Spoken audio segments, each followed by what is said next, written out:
इस पेशेंट ने दर्द को इग्नोर किया और फिर ये गलती महंगी पड़ गई है। चलिए आइए जानते हैं एक पेशेंट की स्टोरी। हेलो फ्रेंड्स, मैं doctor Rajesh Mishra, founder of ortho spine signature care. Mister Anil हमारे पास 6 महीने पहले आए थे। उनको सीवियर बैक पेन था। उन्होंने जिम पे डेडलिफ्ट उठा लिया था, जिसके वजह से उनको सीवियर बैक में पेन शुरू हुआ और उनके राइट लेग में नमनेस और टिंगलिंग शुरू हो गई। जब वो हमारे पास प्रेजेंट किया तो उनको हमने कुछ एंटी इन्फ्लेमेटरी दिया, उनका बेसिक एक्सरे करवाया और एमआरआई कराया। जब वो हमारे पास एमआरआई लेके आए तो हमने देखा कि एक जो डिस्क है उसका टुकड़ा बाहर निकल के नर्व को कंप्रेस कर रहा था। अब वो इतना ज्यादा सीवियर कंप्रेशन था कि पेशेंट बेड से उठ भी नहीं पा रहा था। चलने में 10 कदम चलते थे तो पैरों में दर्द होता था, सुनपन आता था। हमने उन्हें एडवाइस किया कि हम एंडोस्कोपिकली आपकी ये डिस्क रिमूव कर सकते हैं। नेक्स्ट डे से आप अपने पैरों पे वजन लेके चल सकते हैं और अपनी एक्टिविटी पे वापस जा सकते हैं। एंडोस्कोपिक डिसेक्टमी की वजह से जो इंसिजन है वो 3 to 4 mm का होता है।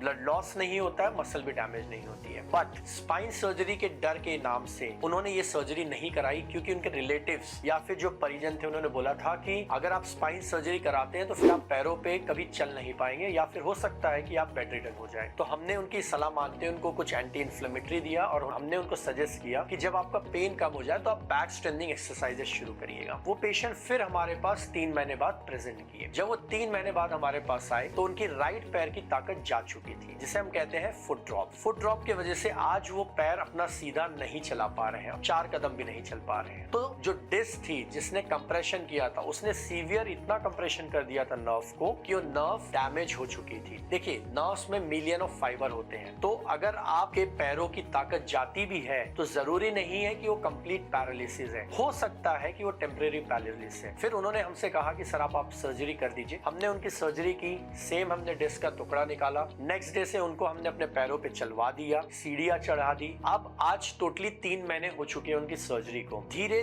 धीरे उनके पैरों की ताकत आ रही है, वो अपने काम पे भी लौट चुके हैं। उन्होंने अब धीरे धीरे अपनी जिम की जो स्लो एक्सरसाइजेज है उसको भी शुरू कर दिया है। आज वो कार भी चला पा रहे हैं, सीढ़ियां भी चढ़ पा रहे हैं और वो अपनी डेली रूटीन एक्टिविटी सब कुछ कर पा रहे हैं। और with the help of miracle of spine surgery जो उनका पावर है अंकल का, वो 3/5 भी आ चुका है। तो देखिए, जरूरी नहीं है कि स्पाइन सर्जरी को आप इग्नोर करें, बट इंडिकेशंस क्या है स्पाइन सर्जरी के, आपको प्रॉब्लम कितनी है उस पर डिपेंड करता है कि स्पाइन सर्जरी की आपको रिक्वायरमेंट है कि नहीं। तो आप हर स्पाइन सर्जरी से डरने की जरूरत नहीं है। ड्यू टू लेटेस्ट एडवांसमेंट और विद द सर्जिकल टेक्निक, अब जो स्पाइन सर्जरी है वो बिल्कुल ही सेफ हो चुकी है। तो अगर आपको बैक पेन से रिलेटेड कोई भी प्रॉब्लम्स है या फिर आपको नर्व कंप्रेशन है तो आप हमारे कमेंट पे अपनी रिपोर्ट्स और एक्सरे भेज सकते हैं। आप उसमें हमसे बात भी कर सकते हैं, अपनी कंप्लेंट भी बता सकते हैं और हम आपकी क्वेरीज का रिप्लाई जरूर देंगे। Thank you.